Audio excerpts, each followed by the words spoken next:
పేదల నిధులను వైకాపా గుత్తేదారులకు పందారం చేసేలా అధికారులు కుట్రలు పన్నుతున్నారు. పోలింగ్కు ముందు పథకాల నిధుల విడుదలపై హడావిడి చేసిన ప్రభుత్వ ప్రధాన కార్యదర్శి జవహర్ రెడ్డి ఎన్నికలు ముగిసి 24 గంటలు దాటినా నోరు మెదపడం లేదు.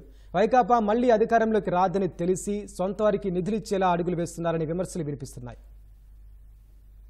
పేదలకు జనవరి నుంచి పెండింగ్లో ఉంచిన 14,165 కోట్ల డీబీటీ నిధుల చెల్లింపులు నిలిపేసి వైకాపా గుత్తేదారులకు ఆ సొమ్ములు చెల్లించేందుకు గూడుపుఠాణి సాగుతోంది. కేంద్ర ఎన్నికల సంఘం మే 13న పోలింగ్ ముగిసిన వెంటనే ఆ పథకాలకు నిధులు చెల్లించొచ్చని పచ్చజెండా ఊపింది. పోలింగ్ ముగిశాక తమ నుంచి ఎలాంటి నిరభ్యంతర పత్రమూ తీసుకోవాల్సిన అవసరం లేకుండానే చెల్లింపులు జరపచ్చని మే 10నే తేల్చి చెప్పింది.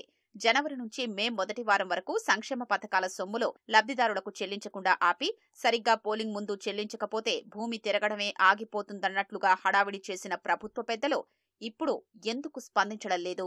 కేవలం అధికార వైకాపాకు ఎన్నికల్లో మేలు చేసేందుకే సీఎస్, ఆర్థిక శాఖ అధికారులు సర్వశక్తియుక్తులు ఒడ్డారని స్పష్టంగా అర్థమవుతోంది. పోలింగ్కు ముందు ఆ నిధులు లబ్ధిదారులకు అందజేస్తే అధికార పార్టీకి అనుచిత లబ్ధి కలగజేసినట్లవుతుందని కేంద్ర ఎన్నికల సంఘం అభిప్రాయపడింది.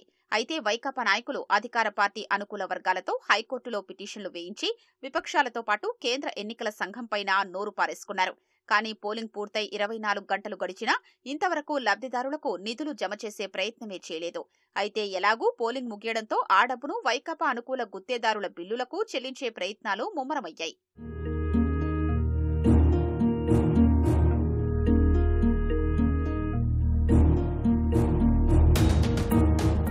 వాస్తవానికి ఈ డీబీటీ నిధులు ఈ రోజువి కావు.